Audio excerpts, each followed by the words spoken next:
When's the next time you think we're going to be able to see you in the ring?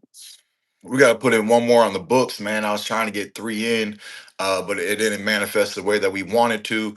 We didn't get the summer fight, the July fight, and so we just got to see what's coming around the corner. We've been having like a few little talks, nothing really worth mentioning, and not the fights that you guys been hearing rumors about. So I'm just keeping it easy. Looking forward to getting another one in the books and trying to get a solid contract here soon. Obviously, when we seen that you was working with the Australian company, what was that the No company limit. that hosted? There's No limit. no limit promotions. Yeah, they're the ones who are behind Zoo. They've had Zoo for many years. What was your reaction to just seeing their rematch is actually happening with Fondora and Tim Zoo and not you? Well, it's interesting, man, because the fight proposed, to just get in the Tim Zoo fight on an earlier timeline this year. You know, it would have been a non-title shot. Zoo lost the belts. I'm getting back in action. Would have been a non-title match. Unless if they politically would have tried to squeeze it into a title eliminator, right? Why go through a title eliminator with Thurman when you can go right back to your rematch and get the belt, right? So I'm not surprised with the play. You know, when people make plays like that, in honesty, it means that they care about the fighter and that they want what's best for the fighter. This is the best move that they could do for Tim Zoo. You know, um, try to get him back into championship status, right?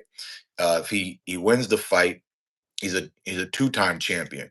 Fedora has two belts. I didn't lock in on the details, but I'm going to assume both are online.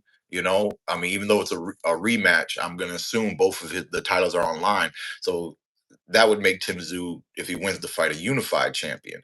So there's a lot more to gain, and it's 12-round championship boxing. Where if we're not a title eliminator shot, there's potential that if we fought early this year, it might just be a 10-round fight. I was scheduled 10 rounds with Brock Jarvis in Australia. So just not sure how that would have went down. But I obviously want to get back to that 12-round level myself. It's still a good fight. It'll be better if he wins, obviously. Otherwise, I'm just gonna have to gun for the big dogs at 154 because Keith Thurman's back, baby. I love it. So is that still that direction of just fighting, the Australian or in Australia, or do you have other No. plans in mind? Are you still working with PBC? What's going on with Keith? Yeah, we're still working with PBC. When Tim Zoo had his comeback fight, even though it was in Australia, uh, you know, um, uh, when dang, who did he just fight? He just Joey, right? When he fought Yeah, Joey, Joey Spencer. right? So even though they fought in Australia, they fought in the morning of Australia to air it on Saturday night. So they fought Sunday morning to air it Saturday night, and that was for PBC. That was for Prime. So I'm still definitely with PBC, and we'll try to see what kind of great fights we can make happen, regardless of this Zoo fight or not. And obviously 54 is definitely the weight class that you want to campaign at. I mean, 147 just looks weak, bro. Weak, I love great fights, man. I like, you look at my resume. I just love fan friendly fights. If there was a fun enough, enticing fight back down at 147, I might have to go ahead and try to bounce back down. But it feels good at this stage to move on up. I've done a lot at 147. I mean, there's none but Ryan Garcia. I mean, what's the You got Haney? Pacquiao and Haney? Barrios. Devin Haney? Like, come on, man. Haney What's he called? coming up in the division as well to fight Brian Norman Jr. Okay, there you go. That's a good fight for Haney. I like that one.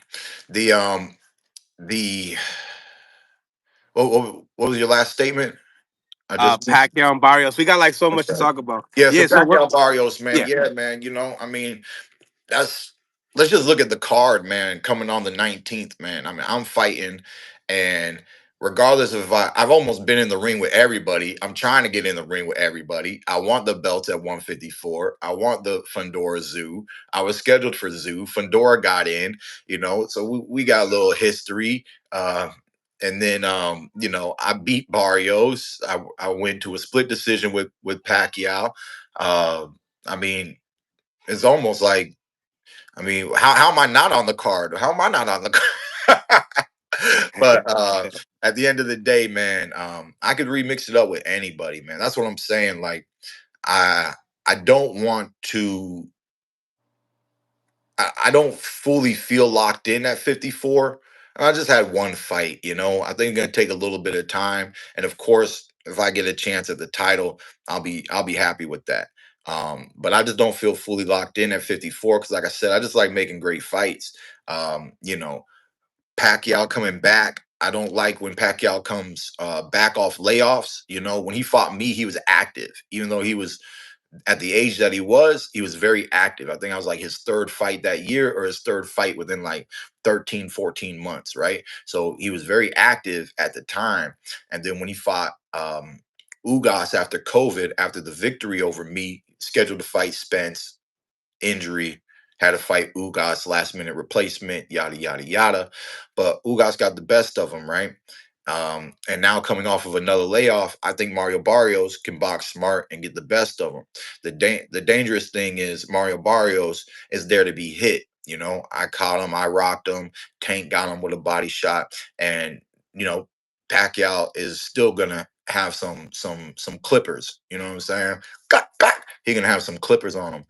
So if he clips the chin, if he clips the body right, I think he has an opportunity of hurting Barrios, but not sure what the speed's gonna look like at this time. The weight coming off, he's done a few exhibitions. He hasn't had to be at that upper echelon of fighting per se. So it's gonna be interesting, man. A lot of fight fans are just gonna enjoy to see what Pacquiao brings to the table. But I highly doubt. I highly doubt I'll have an opportunity to get a rematch. I'm not gonna not take it. You know, I've been wanting to punch that boy for a lot of years. You know what I'm saying? But at the end of the day, it'd be exciting to see him do great, but we got to see, man. The one thing I'm rooting for Pacquiao is the vet. The vet can pull out some veteran moves, and that would just show you what boxing is all about, baby. It's more than just this. Is up here too, and that's the one thing I know Pacquiao's got. He's got veteran moves. He's got veteran tactics. So let's just see what both fighters bring to the table come July 19th. You've been in there with both of them. You've seen the IQ in both of them. You just mentioned the veteran moves. I was listening to one of your interviews earlier. He was saying that the only person that's ever hit me with a right hook, left uppercut was Winky Wright, and Pacquiao was able to hit that. Is that the type of veteran moves? I mean, you've been in there with those moves. Do you think that Mario Barros can handle that? Due to the fact that you had lots of experience. Yeah, I mean, like I said, it's really the greatest thing about fighters like a Floyd Mayweather and a Manny Pacquiao. When you really look at what truly made them great, great, it was the speed. It was the speed. One of the reasons why people really thought that Pacquiao was gonna beat Floyd Mayweather, it wasn't Pacquiao's power. Everybody loved it. Oh yeah, he knocked out Ricky Hatton. Oh, look what he did to Cotto. Oh, look what he did to Shane Mosley. And oh, look what he did to Oscar. Oh, look, look, look, look, look. Yeah, okay, Pacquiao beat up people better than Floyd, but that doesn't mean that we were convinced that Pacquiao was just gonna knock out Mayweather. It wasn't the power that made people believe that Pacquiao was going to beat Mayweather. It was the speed that for once, maybe there's somebody fast enough that can move, that can get in, get out, and and crack Floyd before he can do all his slick stuff, you know. And to me, that's a big attribute, and that's one of the attributes that you lose as you get older. The first thing you lose as an athlete as you get older is fast twitch muscle fibers. And that's what made Pacquiao Pacquiao. I remember enjoying watching Floyd slow down. I don't even know how many people talk about this, bro. I remember watching Floyd slow down. But you want to know the funniest thing about watching Floyd slow down? He was still too fast. Still, he's still too fast for everybody at 147. Because this is a lightweight slowing down, right? Same with Pacquiao, right? And when I fought Pacquiao, they lightweights. They come from a whole nother little, when they get off the line, it's different, right? Um, when I talk about Floyd slowing down, it's kind of like Usain Bolt. Like Usain Bolt slowing down, and he's still winning gold medals. You know what I'm saying? It's like he might not really be at that prime, but he's still faster than everybody. And to me, that's what made these two fighters like really, really tough to handle. Pacquiao is notorious for his punch output. I was asked leading up to this fight, what's my favorite Pacquiao moment?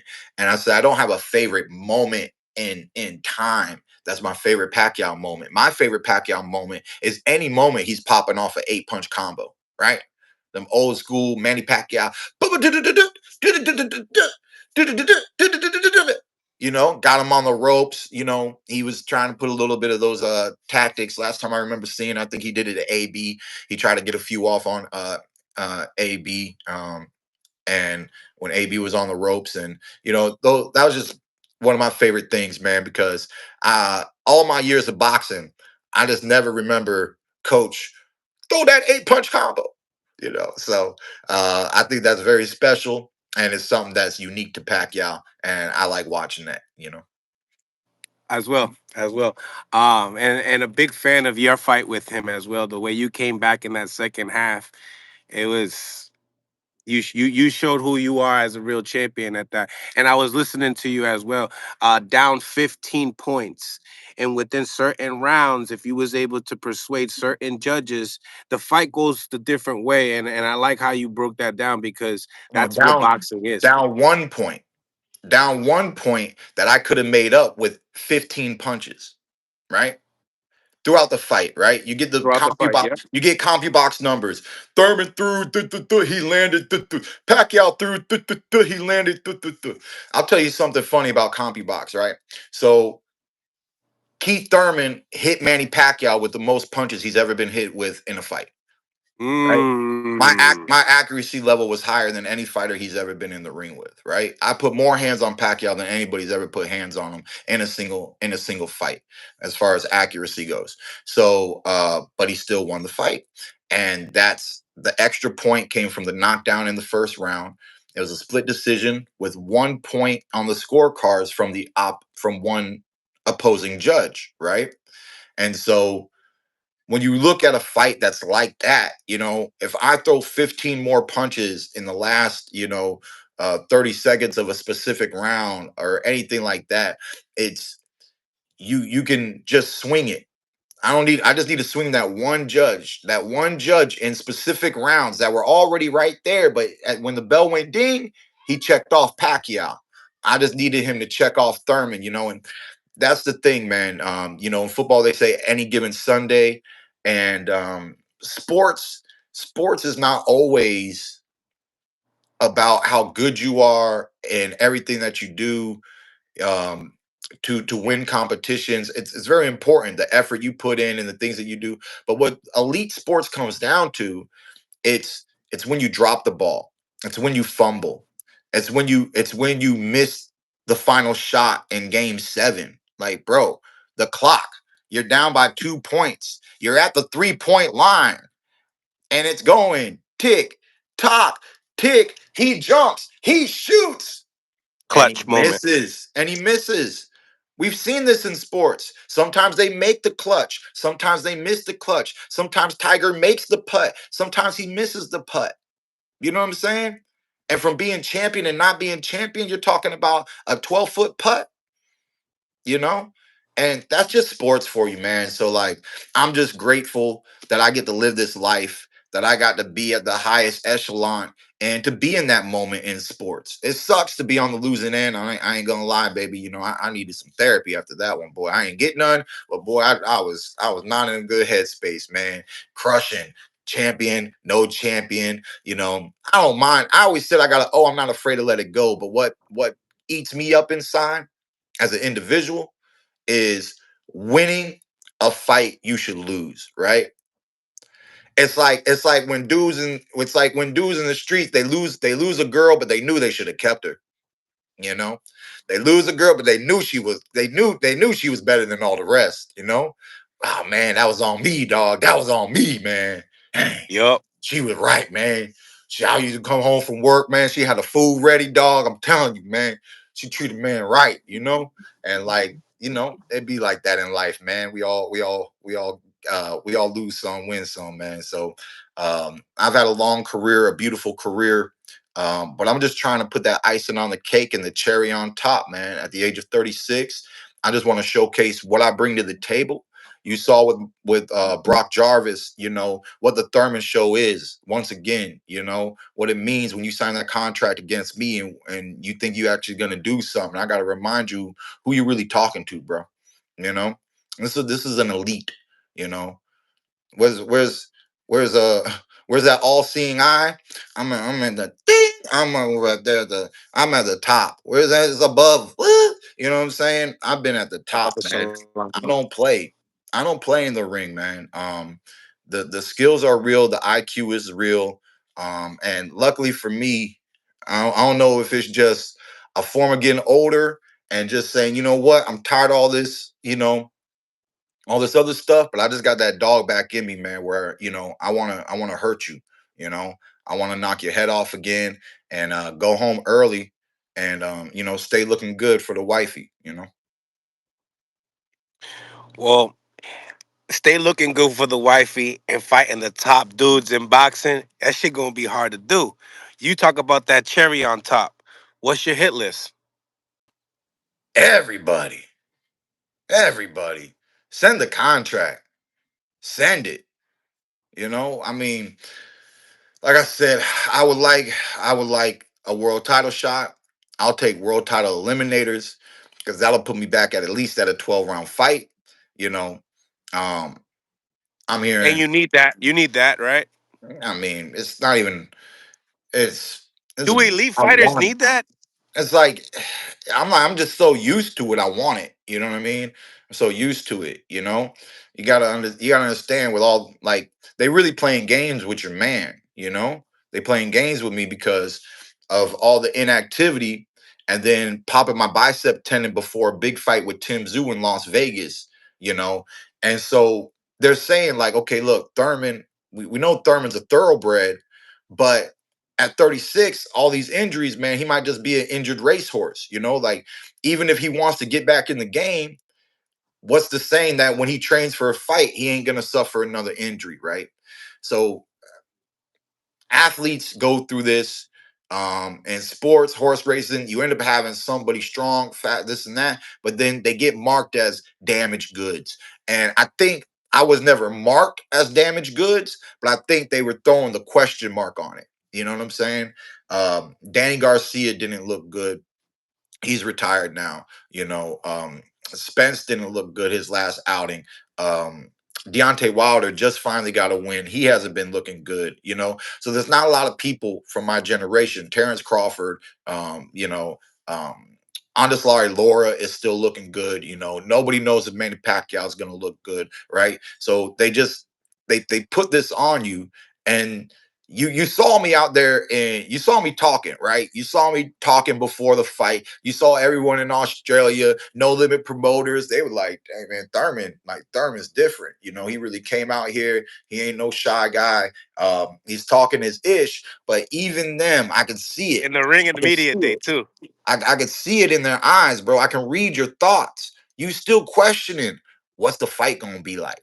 What's he gonna do though? You know? And then the fight happened and I did my thing, and y'all realize I talk the talk and I walk the walk. Because confidence to me, I mean, there's only certain people, it's in their DNA. It's not in my DNA. I don't fake it till I make it, you know. I don't fake life. I just when I really can do something, I can do it. And that's what gives me that confidence and then the authority to speak upon what I'm talking about. I'm not gonna talk about I know XYZ and I don't know nothing about it. You know, I'm just not that kind of individual, man. If I don't know nothing about it, I'm gonna keep my mouth shut. You know, but you talk about this fight game. You know, this is the thing. This is the real thing that bothers me, man. Who has walked through Keith Thurman? Mm. When has Keith Thurman been a stepping stone for any one of yous? Any one of yous, come bring it. Step on me. You know what I'm saying? I'm what they call a slippery slope. I'm a Mm. slippery slope. You know, you might be coming down and you might not be going up. You know, and I believe that's why they made that little maneuver because they want Tim Zoo to go up. Okay, yeah, we're confident. Oh, we can beat Keith Thurman, but he throwing uppercuts from. Oh my gosh, he doing. He coming hard with them body shots. He